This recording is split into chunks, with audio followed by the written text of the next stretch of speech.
Today, we are diving into something really special, a Pali text that's about 2,500 years old. But we're not just going to read it. We're going to peel back the layers of its meaning.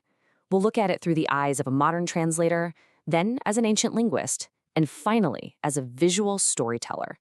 It's a journey into how meaning itself is made. So, let me start by asking you a question. What makes a place truly beautiful?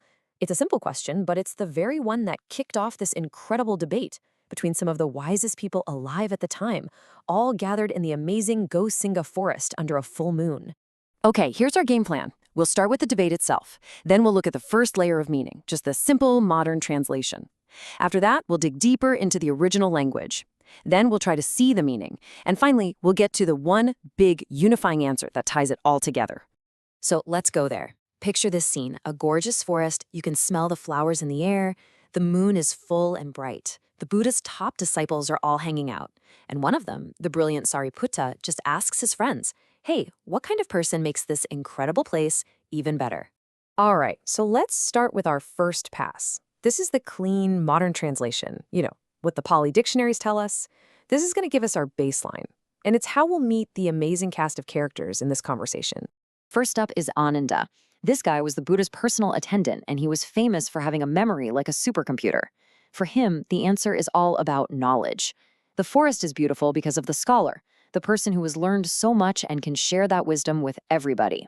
But then Revata, who was a master of meditation, comes in with a totally different take. He says, no, the forest's beauty comes alive with someone who just loves seclusion, someone who gets their energy from solitude and inner peace. Then you've got Anuruddha. His special skill was what they called the Divine Eye, a kind of clairvoyance. And his answer? It's huge. He says, the forest is beautified by someone who sees the big picture, who can look out and see 1,000 interconnected worlds all at once. Mahakassapa was the disciplined one, the guy who lived this very simple, stripped-down life. And for him, beauty is all about integrity. It's the person who is happy with just a little, who lives this rigorous life. That's who really makes the forest shine. Now, Moggallana suggests beauty is found in partnership. He says the forest is at its best when you have two people deep in a conversation about the big stuff, and their ideas just flow, no friction, just pure intellectual connection. And finally, Sariputta, the one who started the whole thing, gives his answer, and it's a big one. He says the ultimate beauty comes from a person who has such total mastery over their mind that they can enter any state they want, whenever they want, as easily as a king deciding what to wear. Okay, so those are the answers, and they're great. But here's where we go down the rabbit hole, because those modern translations, as correct as they are really just scratching the surface. To go deeper, we've got to listen like an ancient linguist and hear the hidden code inside the words themselves. So let's take that word, seclusion. Seems pretty simple, right? It means being alone. But what if the original Pali word was actually painting a much more active, much more powerful picture? Let's go back to Revata's answer. The Pali word he used, patisalana, isn't passive at all. It's not just about getting away from people. The root of the word suggests an action, a very deliberate choice to return inward, to find a place of comfort and rest within yourself. The word itself tells a story. You've got pati, which means back, sam, which means together, and li, which means to lean on. So it's the act of leaning back together with oneself. See? It's not about isolation. It's about this beautiful, conscious act of finding your own inner support. And we see the same thing with Sariputta's mastery of mind. The Pali phrase is way more profound than just control. It literally means the mind operates according to his will. It's not like you're taming a wild animal anymore. It's like your mind is now your perfect partner, moving in complete harmony with you. So you have the dictionary meaning on one hand and this deeper, more active root meaning on the other. How do we bridge that gap? How can we really feel that difference today? Well, what if we tried to see it? Let's try a visual translation.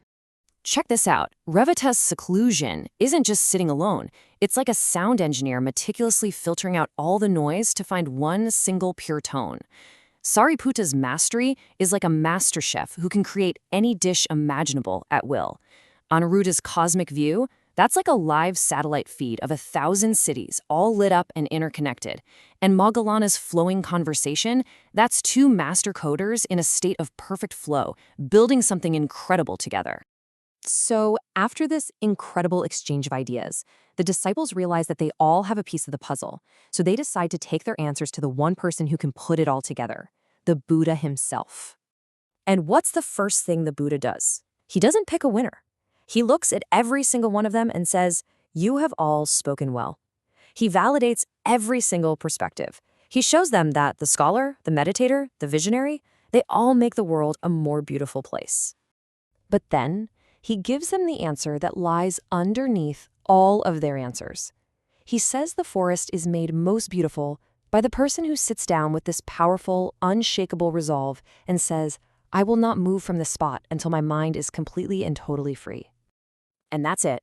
That one moment of fierce determination is the seed. It's the energy that everything else grows from. You need that resolve to have the discipline to study, the focus for meditation, or the clarity for that cosmic vision. It's the one thing that connects all the other beautiful answers.